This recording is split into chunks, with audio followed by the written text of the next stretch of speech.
So we should not keep quiet, especially ಹೆಣ್ಮಕ್ಳಾಗಿ ನಾವು ಧೈರ್ಯ ತಗೊಂಡು we have to fight. It is not okay. And ನಾವೇನು ಸುಮ್ನೆ ಯಾರ ಮೇಲೂ ಕಿರ್ಚಾಡ್ತಾ ಇದೀವ ಅಥವಾ ಏನಾದ್ರು ತಪ್ಪು ಅಥವಾ ಸುಳ್ಳು ಏನಾದ್ರು ಹೇಳ್ತಾ ಇದೀವ? ಇಲ್ವಲ್ಲ. This is happening, this is happened. ಅದ್ರ ಬಗ್ಗೆ ನಾವು ಮಾತಾಡ್ತಾ ಇದೀವಿ. ನಾವೇನ್ ಸುಮ್ನೆ ಏನೋ ಕತೆ ಹೇಳ್ತಾ ಇದೀವ? Not at all. And joke ಏನಂದ್ರೆ ಇವ್ರಿಗೆ ಸೌಜನ್ಯ ಕೇಸಲ್ಲಿ ನ್ಯಾಯ ಬೇಕಂತೆ. ಇವರೇ ಗೌರವಿಸಲ್ಲ ಯಾವ ಹೆಣ್ಮಕ್ಳುನುವೆ. ನನ್ನನ್ ಬಿಡಿ, ಸುದೀಪ್ ಯಶು ಓಕೆ ಫೈನ್, ಅವ್ರ ಹೆಂಡತಿ ಮಕ್ಳು ಬಿಟ್ಟಿಲ್ಲ. ಅವ್ರ ಮಕ್ಳ ಬಗ್ಗೆನೆ ಕೆಟ್ಟ ಪದಗಳು ಯೂಸ್ ಮಾಡಿದ್ದಾರೆ, ಥ್ರೆಟನ್ ಮಾಡಿದ್ದಾರೆ. ಮಕ್ಳು, ಚಿಕ್ಕ ಮಕ್ಳು ಇವ್ರೆ. ಅಂತ ಸಮಾಜದಲ್ಲಿ ಇರುವಾಗ ಇದೆಲ್ಲ ನಾವ್ ನೋಡುವಾಗ ನಾವ್ ಸುಮ್ನೆ ಇರಕ್ಕಾಗತ್ತಾ? ನೀವು ಯೋಚನೆ ಮಾಡಿ. ನಾವೆಲ್ಲರೂ ಸುಮ್ನಾಗ್ಬಿಟ್ರೆ ನಾಳೆ ಯಾರ್ ಬೇಕಾದ್ರೂ ಯಾರ ಮೇಲೂ ಏನ್ ಬೇಕಾದ್ರೂ ಮಾಡ್ಬೋದು. ಹೌದು, ಕರೆಕ್ಟ್ ಮೇಡಮ್. ನೀವು ದರ್ಶನ್ ಅವ್ರ ಜೊತೆ ನಟನೆ ಕೂಡ ಮಾಡಿದ್ದೀರಾ. ಸೊ ಅವರು ನಿಮ್ಮ ಜೊತೆ ವೈಯಕ್ತಿಕವಾಗಿ ಹೇಗ್ ನಡ್ಕೊಂತಿದ್ರು?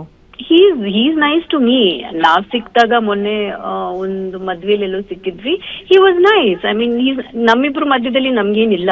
ಬಟ್ ಸಿ, ದರ್ಶನ್ ಏನೇ ಇದ್ರುನುವೆ, I am somebody who stands for justice. ಇವ್ರೆ, ನೀವ್ ರಾಜಕಾರಣಿ ಆಗ್ಲಿ, ನೀವ್ ದೊಡ್ಡೋರಾಗಿರ್ಲಿ, ನೀವ್ ಯಾರೇ ಆಗಿರ್ಲಿ, ನ್ಯಾಯ ಅಲ್ವಾ?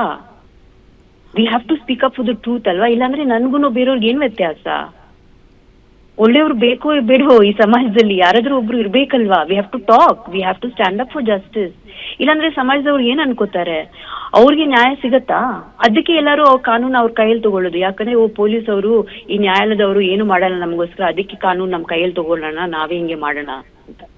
ಹಂಗಾದ್ರೆ ನಾವು can we what kind of society are we building? ನಾವಿವತ್ತಿರ್ತೀವಿ, ನಾಳೆ ನಾವಿರಲ್ಲ. ಓಕೆ, ಮತ್ ಮುಂದೆ? ಕರೆಕ್ಟ್. ಯಾಕೆ ನಮ್ ದೇಶದಲ್ಲಿ ಲಾ ಇಲ್ವಾ? ಕಾನ್ಸ್ಟಿಟ್ಯೂಷನ್ ಇಲ್ವಾ? We all have to abide by it. No, you can't take law in your own hands. And ಯಾರು ದೊಡ್ಡವರಲ್ಲ, ಎವ್ರಿಬಡಿ ಇಸ್ ಈಕ್ವಲ್. ನಾಳೆ ನಾನೇ ಏನಾದ್ರು ತಪ್ಪು ಮಾಡಿದ್ರೆ I have to follow the law. I can't break the rules. ನೀವ್ ಯಾರೇ ಆಗಿರ್ಲಿ, you can't break the law. Okay madam, ಈ ರೀತಿ ಮಾಡ್ತಿರೋದು ದರ್ಶನ್ ಅವರ ಅಭಿಮಾನಿಗಳು ಇದೇ ಮೊದಲೇನಲ್ಲ. ಸೊ ಈ ಹಿಂದೆನೂ ಕೂಡ ಮಾಡಿದ್ದಾರೆ. ಹೌದು, ತುಂಬಾ ಸತಿ ಮಾಡಿದ್ದಾರೆ. ಸೊ ಇದನ್ನ ಎಲ್ಲಿ ತನಕ ತಗೊಂಡು ಹೋಗ್ಬೇಕು ಅಂತ ತಾವು ಅನ್ಕೊಂಡಿದ್ದೀರಾ? I am definitely going to file a police complaint. ಅದೊಂದು ನಿಜ, ಅದ್ ನಾನು ಮಾಡ್ತೀನಿ. ಬಟ್ ಎಷ್ಟೋ ಜನ ನನಗೆ ಬರೀ DMs ಗಳು ಕಳ್ಸಿದ್ದಾರೆ, ಇಂಡಸ್ಟ್ರಿದವರು, ಬೇರೆದವರು. ಬಟ್ ಅವರೆಲ್ಲ ಹೊರಗಡೆ ಹೇಳಕ್ಕೆ ಇದ್ ಮಾಡ್ತಾರೆ because of such kind of trolling and comments. Especially ಹೆಣ್ಮಕ್ಳು ತುಂಬಾ ಭಯ ಪಡ್ಕೋತಾರೆ. ಯಾಕಂದ್ರೆ ಅವ್ರಿಗೆ ಫ್ಯಾಮಿಲಿ ಇರ್ತಾರೆ, ಹೊರಗಡೆ ಹೇಳಿದ್ರೆ ಏನೋ ಒಂದು ರೆಸ್ಪೆಕ್ಟ್ ಹೋಗುತ್ತೆ ಅಂತ. ಬಟ್ ನಾವೆಲ್ಲರೂ ಸುಮ್ನಿದ್ರೆ ಹೇಗೆ ನಡೆಯುತ್ತೆ ಹೇಳಿ? Somebody has to speak up ಅಲ್ವಾ? ಎಸ್, ಇದೇ ರೀತಿ ಬಹಳಷ್ಟು ಮಹಿಳೆಯರು ಹಾಗೆ ಆಕ್ಟ್ರೆಸಸ್ ಕೂಡ ಈ ತರದ ಒಂದು ಸಿಚುಯೇಷನ್ ಫೇಸ್ ಮಾಡಿರ್ತಾರೆ. ಸೊ ಈಗ ತಾವು ಎಲ್ಲರಿಗೂ ಮಾದರಿಯಾಗಿ ಈ ಒಂದು ವಿಷಯವನ್ನ ಎಲ್ಲಿ ತನಕ ತಗೊಂಡು ಹೋಗ್ತೀರಿ, ಹೇಗೆ ಎಂಡ್ ಮಾಡ್ತೀರಾ? I feel like all women should stand up and speak up. ಎಲ್ಲಿ ಹ್ಯಾರಸ್ಮೆಂಟ್ ಇದ್ರೂನುವೆ, ಯಾವ ತರ ಹ್ಯಾರಸ್ಮೆಂಟ್ ಇದ್ರೂನುವೆ, ಅವ್ರೇನ್ ಅನ್ಕೋತಾರೆ, ಕ್ಯಾರೆಕ್ಟರ್ ಅಸಾಸಿನೇಷನ್ ಮಾಡಿದ್ರೆ ಹೆಣ್ಮಕ್ಳು ತುಂಬಾ ಹೆದರ್ಕೋತಾರೆ. ಯಾಕಂದ್ರೆ ಮರ್ಯಾದೆ ತುಂಬಾ ಮುಖ್ಯ ಅಲ್ವಾ ಹೆಣ್ಮಕ್ಳಿಗೆ. ಸೊ ಇವರೆಲ್ಲ ಯಾವ ತರ ಟಾರ್ಗೆಟ್ ಮಾಡಕ್ ಶುರು ಮಾಡ್ತಾರೆ ಅಂದ್ರೆ ಅವಾಗ ಅವ್ರಿಗೆ ಒಂಥರ ಹೆದರಿಕೆ ಬರುತ್ತೆ. So they don't take anything forward. I am saying that actually ನಾನು ಕಲ್ತಿರೋದು ಏನ್ ಗೊತ್ತಾ, ಇನ್ಸ್ಟಾಗ್ರಾಮ್ ಅಲ್ಲಿ, ಸೋಷಿಯಲ್ ಮೀಡಿಯಾದಲ್ಲಿ ಸಾಮಾನ್ಯ ಇನ್ಫ್ಲೂಯೆನ್ಸರ್ಸ್ಗೆ, ಜಸ್ಟ್ ರೆಗ್ಯುಲರ್ ಗರ್ಲ್ಸ್, ಅವ್ರಿಗೆಲ್ಲ ತುಂಬಾ ಜನ ಟ್ರೋಲ್ ಮಾಡಿರ್ತಾರೆ. ಅವರೆಲ್ಲ ಓಪನ್ ಆಗಿ ಇನ್ಸ್ಟಾಗ್ರಾಮ್ ಅಲ್ಲಿ ವಿಡಿಯೋಸ್ ಎಲ್ಲ ಮಾಡಿದ್ದಾರೆ ಈ ಟ್ರೋಲ್ಸ್ ಗಳೆಲ್ಲ ಬಗ್ಗೆ. ಅದನ್ನೆಲ್ಲ ನೋಡಿ ನಾನು ಅನ್ಕೊಂಡೆ, these girls are so brave. ಅವರಲ್ಲಿ ಎಷ್ಟು ಧೈರ್ಯ ಇದೆ. So we should all join the fight together. ನಾವೆಲ್ಲರೂ ಸೇರಿ we have to raise our voice against this kind of harassment. ಇವ್ರುಗಳಿಂದಾನೆ, ಇಂಥ ಮೈಂಡ್ ಸೆಟ್ ಇಂದಾನೆ ದಿನಾ ನಾವ್ ನ್ಯೂಸ್ ಅಲ್ಲಿ ಓದೋದು ಹ್ಯಾರಸ್ಮೆಂಟ್, ರೇಪು, ಮರ್ಡರು. ನೀವೇ ನನಗೆ ಹೇಳಿ, ನ್ಯೂಸ್ ಓದ್ತಿರಲ್ವಾ ನೀವು? ಯಾರಿಗೆ ರೇಪ್ ಆಗೋದು, ಯಾರಿಗೆ ಮರ್ಡರ್ ಆಗ್ತಾ ಇರೋದು ಜಾಸ್ತಿ? ಈ ಅತ್ಯಾಚಾರ ಎಲ್ಲ ಆಗ್ತಾ ಇರೋದು ಯಾರ ಮೇಲೆ? ಹೆಣ್ಮಕ್ಳ ಮೇಲೆ, because of the stupid mindset. So legally fight ಮಾಡ್ಲಿಕ್ಕೆ ತಾವು ತಯಾರಾಗಿದ್ದೀರಿ? Yeah of course. Okay, thank you madam. ನಿಮ್ಮ ಕೊನೆ ಸ್ಟೇಟ್ಮೆಂಟ್ ಏನು ಮೇಡಮ್?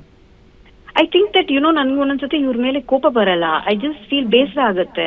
ಇವ್ರು ಏನು ಅನ್ಎಂಪ್ಲಾಯ್ಡ್, ಇನ್ನು ಚಿಕ್ಕ ವಯಸ್ಸು, ಜೀವನದಲ್ಲಿ ಎಷ್ಟೋ ಸಾಧಿಸ್ಬೋದು ಇವರೆಲ್ಲ, ಎಷ್ಟೋ ಆಪರ್ಚುನಿಟೀಸ್ ಇದೆ ಲೈಫ್ ಅಲ್ಲಿ.